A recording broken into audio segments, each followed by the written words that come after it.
Bonjour à toutes et à tous, vous écoutez Jérômine et le Diamant Bleu, épisode 2. Bonne écoute!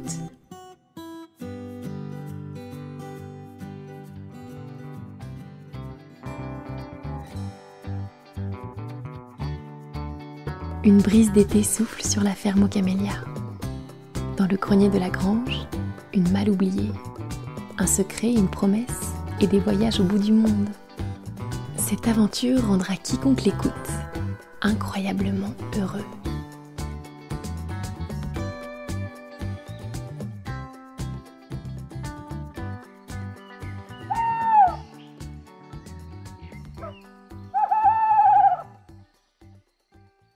Jérômine allume sa lampe de chevet et se tourne vers son grand-père.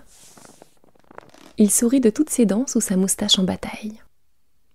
Si Célestin vient la réveiller en plein milieu de la nuit, c'est forcément qu'il a découvert quelque chose d'important. « Quoi ? Qu'est-ce que tu as trouvé ?» demande Jérômine à son grand-père. Pépin, son petit Loir, sort de dessous la couette, se frotte la moustache et bâille. Jérômine, elle, n'a plus du tout sommeil. « Regarde !» s'exclame Célestin en posant la grosse malle sur le lit. Le disque vinyle brille dans la lumière jaune de la lampe de chevet et le manche du tourne-disque projette sur le mur une ombre gigantesque.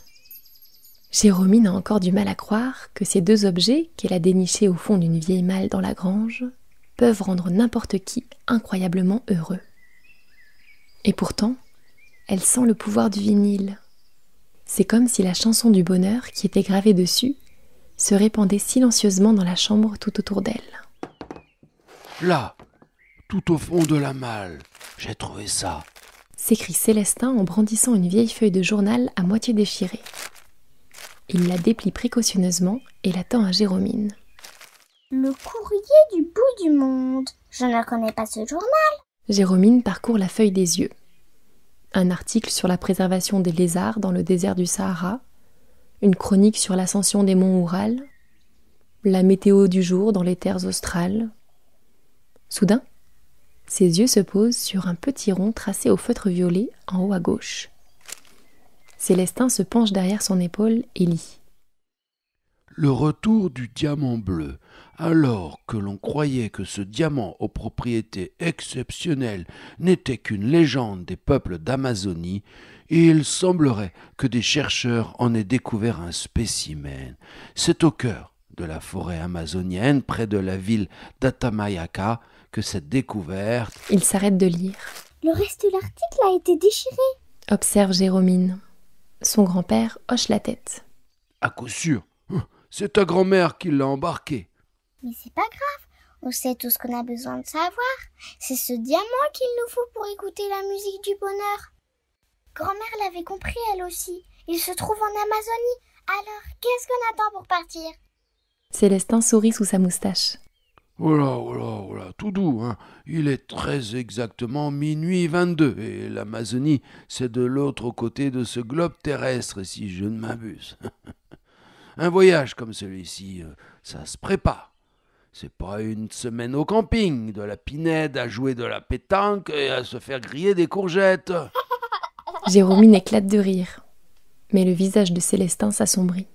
Et puis, quand on veut chercher des diamants, il y a des choses qu'il faut savoir. D'abord, les diamants, ça ne se trouve pas comme ça. Bien souvent, il faut creuser des mines pour aller les chercher.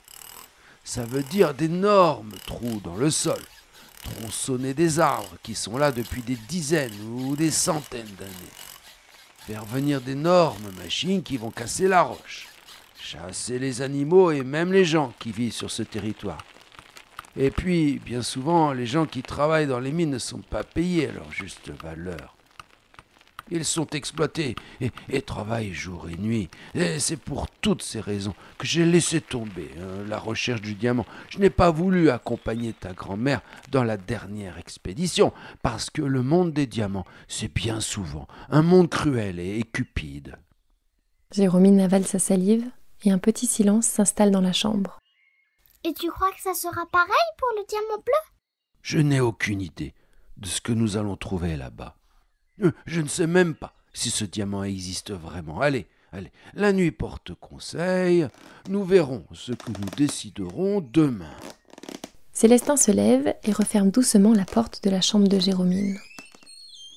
Elle éteint sa lampe de chevet et caresse distraitement Pépin du bout des doigts. Au fond d'elle, sa décision est prise. Elle veut partir à la recherche de ce diamant. Et qui sait, peut-être retrouvera-t-elle la trace de ses parents et de sa grand-mère. L'aube inonde la campagne et des millions de petites gouttes de rosée parsèment les herbes folles. Jérômine regarde par la fenêtre et attrape son petit carnet. Pépin, assis sur la table de chevet, la fixe de ses yeux ronds comme des billes en grignotant une petite graine de courge. La nature est belle quand elle s'éveille. Quand je la regarde, ça me fait pétiller le cœur. Écrit Jérômine en s'appliquant. Et toi, Pépin, qu'est-ce qui te fait pétiller le cœur? Pépin la regarde et tapote sur sa graine de courge. Jérômine sourit. Elle referme le carnet, s'habille en vitesse et descend dans la cuisine. Elle croise le regard de son grand-père par-dessus sa tasse de café. Et en une fraction de seconde, elle le sait. Lui aussi a pris sa décision. L'aventure les attend. Alors on va prendre l'avion? Il faut faire nos passeports. Ah, mais qu'est-ce que tu me chantes là? Jamais je ne mettrai un pied dans ces vieux tas de ferraille. Viens plutôt voir par ici, ajoute Célestin en entraînant Jérômine dans son atelier. Tout au fond, il y a une petite porte. Jérômine s'est demandé des centaines de fois ce qu'il y avait derrière, mais Célestin n'a jamais voulu lui dire. Alors qu'il glisse une petite clé dorée dans la serrure, elle sent son cœur qui s'accélère. Célestin lui fait signe d'avancer et elle entre dans une pièce ovale avec un immense plafond de verre. Au milieu de la pièce, un grand drap blanc recouvre un très gros objet. C'est un bateau? Oh que non. Un avion? Oh, pas de ça chez moi. Un hélicoptère alors? Oh mais quelle horreur. Mais c'est bien mieux que ça. Jérômine, je te présente le Zeppelin solaire de ta grand-mère Louisette, s'exclame Célestin avec emphase en tirant sur le drap. Jérômine est bouche bée. Devant elle se tient un splendide zeppelin recouvert de panneaux solaires. Mais comment c'est possible? Bégaye Jérômine. Eh bien vois-tu, Louisette n'était pas franchement du genre à faire des confitures le dimanche après-midi. Elle passait plutôt son temps à bricoler. Et comme elle n'aimait pas l'avion, car ça pollue et c'est bruyant, elle a inventé le Zeppelin solaire. Elle voulait que tu en hérites pour tes 18 ans. Disons que nous avons pris un peu d'avance. Sourit Célestin en dépliant un escabeau. Il grimpe sur le toit de l'engin et ouvre une trappe. Jérômine le suit. À l'intérieur du zeppelin, c'est comme une cabane de lutin. Il y a tout. Une cuisine, des chaises, des placards, 2 couchettes, un lavabo et même un petit nain de jardin accroché au-dessus du tableau de bord. Pépin retrousse les babines en l'apercevant. Bah alors, tu n'aimes pas Marcel? C'était notre mascotte de voyage avec Louisette. Il a de sacrées moustaches, dis donc. Oh, il n'a pas que ça. Allez, va préparer ton sac, ma grande. Décollage dans une demi-heure. Jérômine file dans sa chambre et entasse dans son sac à dos tout ce qui lui passe par la main. Une lampe de poche, une boussole, son livre de contes préféré et son petit carnet du bonheur. Puis, elle redescend dans l'atelier. Célestin est en train de faire les derniers réglages. Ah, ta grand-mère savait y faire avec les clés à molette. Et pour les calculs mathématiques, elle n'était pas en reste non plus. Mais je crois que je me suis bien débrouillé. En tout cas, j'ai trouvé les coordonnées du village de Tamayaka. Allez, viens. Je vais te montrer comment diriger le Zeppelin. Tu vas m'aider à le piloter. Jérômine pianote sur le tableau de bord. Cela lui paraît simple, comme si sa grand-mère l'avait fait spécialement pour elle. Tout est logique et intuitif. Célestin ouvre la grande verrière sur le toit. Jérômine saisit les commandes. Allez en avant, Célestin, Pépin et Marcel le nain de jardin, accrochez vos moustaches. Décollage dans 5, 4, 3, 2, 1. Le zeppelin tremblote et sursaute, puis il s'envole presque en silence vers les nuages.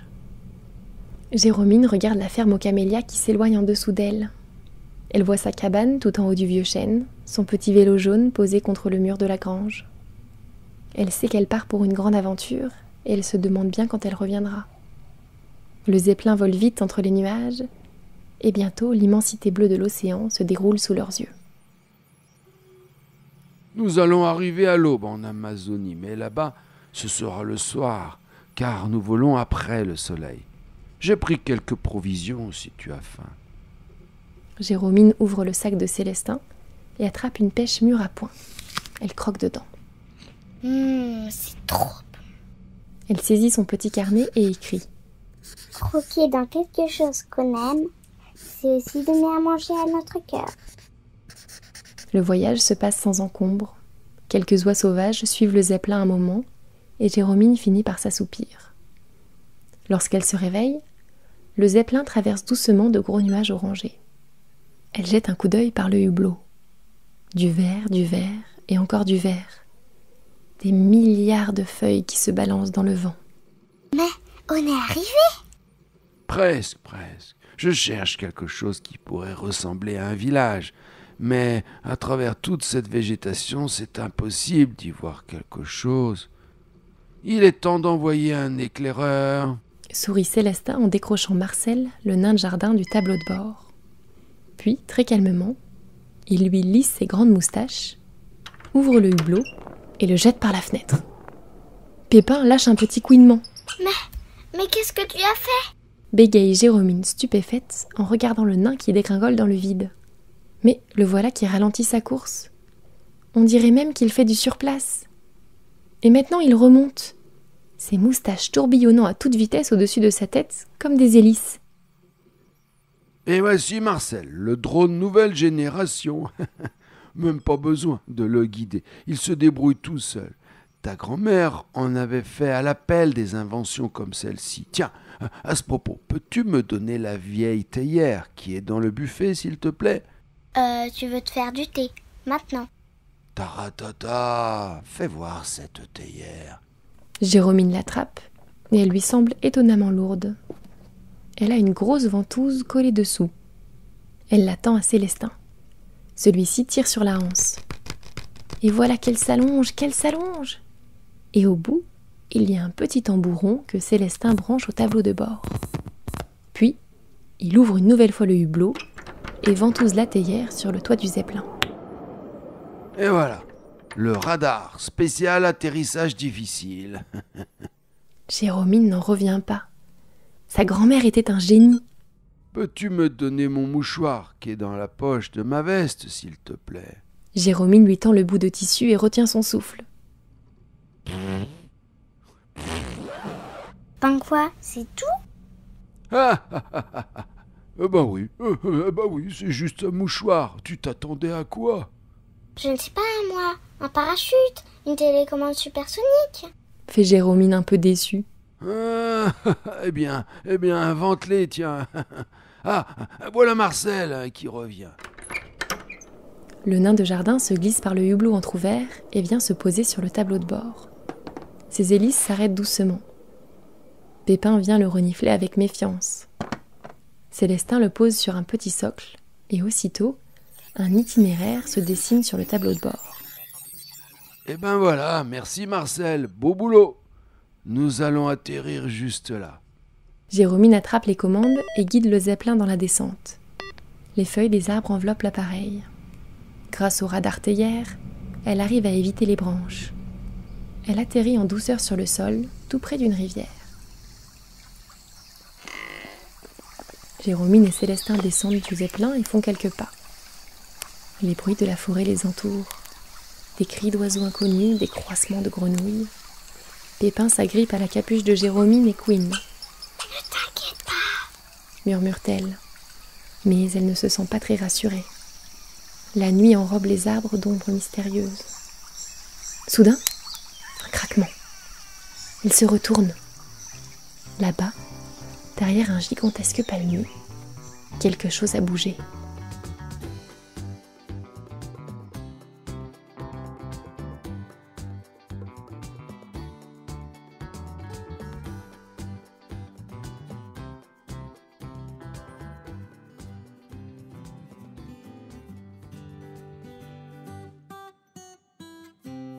Vous venez d'écouter une histoire d'Envolée Conté, une création originale écrite par Lucille Petit. Pour nous soutenir, mettez-nous 5 étoiles et un commentaire sur Apple Podcast et retrouvez-nous sur Instagram à @envoléconté. À très vite!